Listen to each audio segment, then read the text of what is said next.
Greetings, everybody. Let's reason together. We know that there is 365 days in a year. There's 12 months in a year. There's 4 weeks in a week.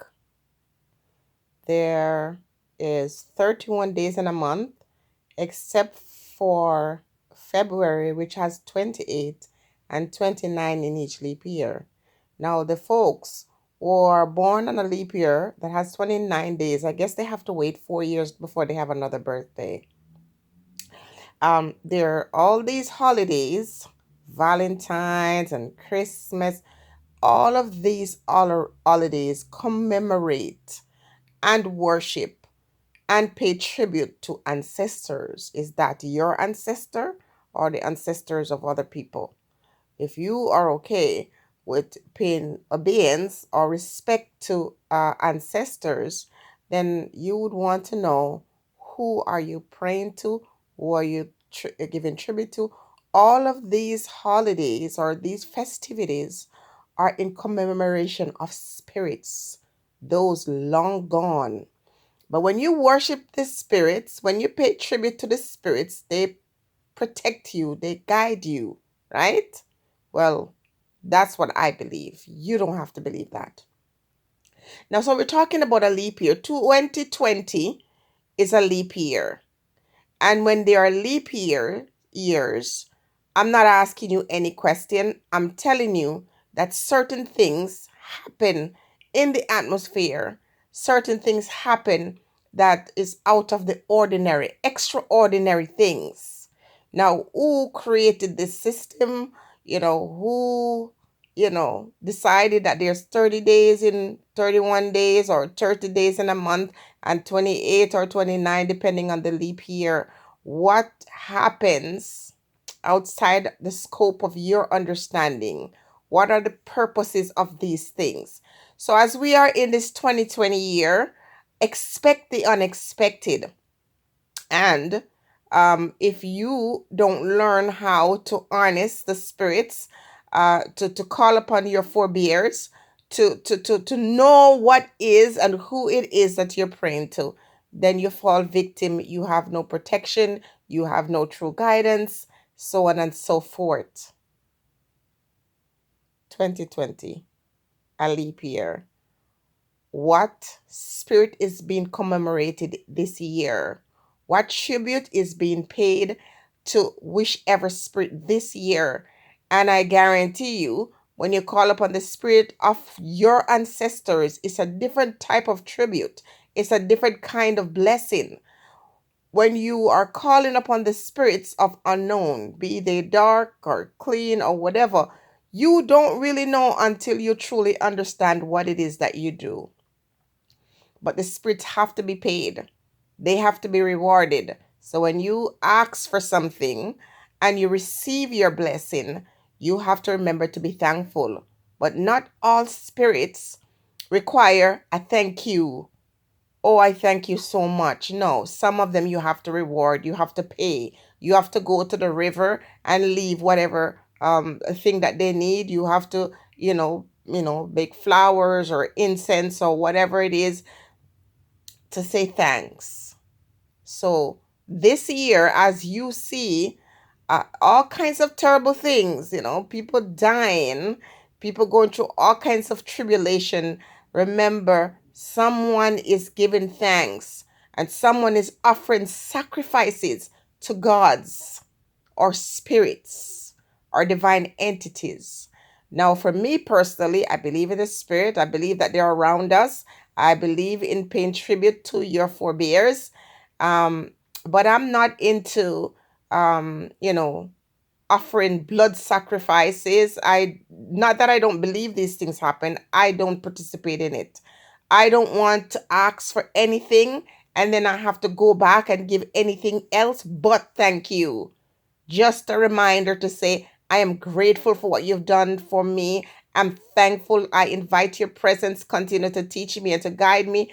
I don't want to offer any sacrifice. I don't want to offer any obedience to any spirit that is going to control me. Because the truth is, depending on the spirit that you call upon, some of these spirits are conniving, they're tricksters. And so when you ask for things, you ask for riches, you get the riches, but you're disabled. You ask for certain types of things, but you receive them. And this spirit is such a dark force, it comes back to collect. You have to be careful who you enter into bargain with, who you're asking whatever it is for you to ask for. And when you find someone who could be a teacher, would at least teach you certain things, know that the spiritual things, they are deep and they're within, and do not rely on people outside of yourself to bring you to that depth, to bring you to that place, that deep spiritual understanding. It has to be a natural flow between man and nature. So I always talk about dreams. I go to bed, I have a dream, I have a vision, the spirit tells me what to do, and I do it. Sometimes I share, sometimes I don't. It's a leap year. And so a leap year is usually associated to a lot of death. And in my opinion, sacrifices made of human being in order for people to receive tribute or to receive certain types. I don't know if I can say blessing. I'm going to use that word very loosely. Um, watch individuals for whom death surrounds, because this thing, we're all transitionary people, and we all have to sojourn at one point or the other. We move from stages in life, stage of enlightenment, and we transfer over to the other realm when the time comes for us to leave this physical body.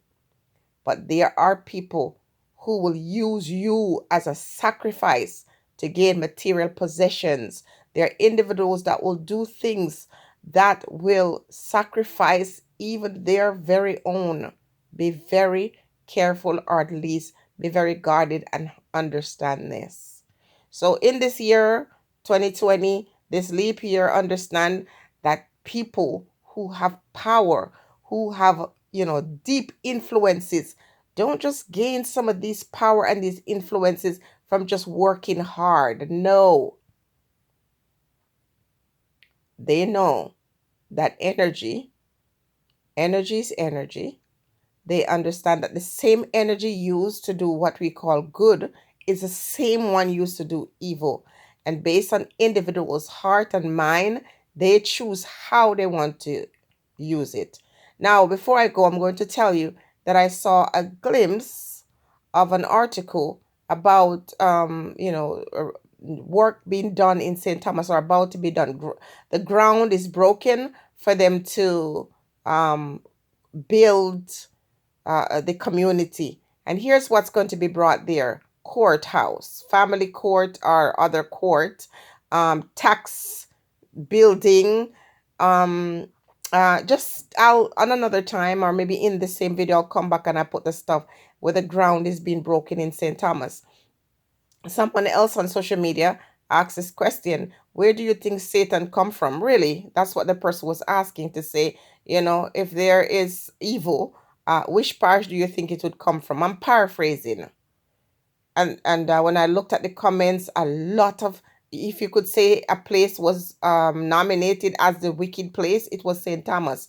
And why do you think Jamaican people have this mindset about St. Thomas? Because they claim that that's where Obia comes from, or where people know how to perform Obia. And I'm saying that is a big lie, because first and foremost, if the people in St. Thomas understood how to do Obia and only know how to do evil with it, something would be wrong with that. Because the things that happened to the people in St. Thomas from the time of Paul Bogle, just standing up for his right, just going out and saying, hey, the people are suffering, come on, treat us better, and having to face attack. They didn't go to attack anybody, they were attacked, and they came back in response to that attack, and have 1,000 homes burnt down in St. Thomas. And how many people died, were murdered in St. Thomas? Why? Because they dared to speak, because they said enough. They stood up as human beings and said, who are you? You got no right to treat us this way.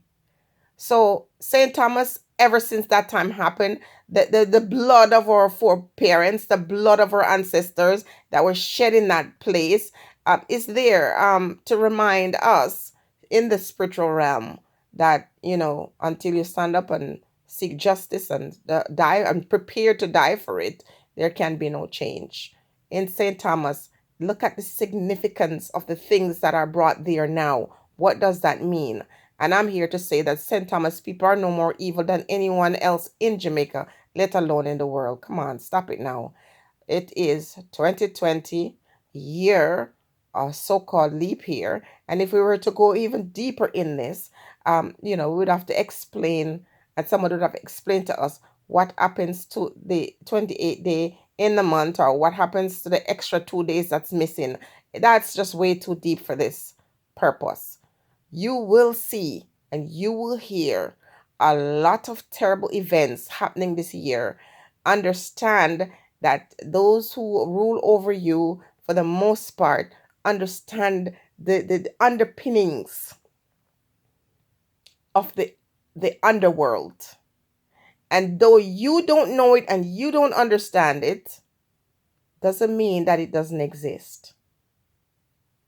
You don't understand that people are being sacrificed, lives being snuffed out, people using deep, dark energies to gain wealth or to punish the innocent. Stay blessed, everybody.